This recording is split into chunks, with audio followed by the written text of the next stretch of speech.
దేశంలో నూతన విద్యా విధానాన్ని పూర్తి స్థాయిలో అమలు చేయాలని విద్యార్థులకు దేశ భవిష్యత్తుకు ఎంతో ప్రయోజనం చేకూరుతుందని కేంద్ర మంత్రి కిషన్ రెడ్డి అన్నారు. హైదరాబాద్ అంబర్పేట్ నియోజకవర్గం తులసీరామ్ నగర్ ప్రభుత్వ పాఠశాలలో నోట్బుక్స్ పంపిణీ, Amberpet government police boys high school సిపిఎల్లో ఫర్నిచర్ పంపిణీ చేశారు. ఇక దేశంలోని కొన్ని రాష్ట్రాల్లోనే నూతన విద్యా విధానాన్ని కొంతమేరకే అమలు చేస్తున్నాయని ఆయన తెలిపారు.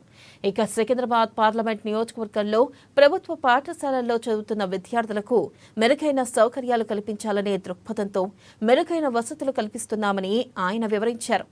గవర్నమెంట్ స్కూళ్లలో furniture, computer labs, notebooks, labs ఏర్పాటు చేస్తున్నామని, మరికొన్ని పాఠశాలల్లో టాయిలెట్ క్లీనింగ్ మిషన్లు పంపిణీ చేసి శుభ్రత కోసం చర్యలు తీసుకున్నట్లు ఆయన తెలిపారు.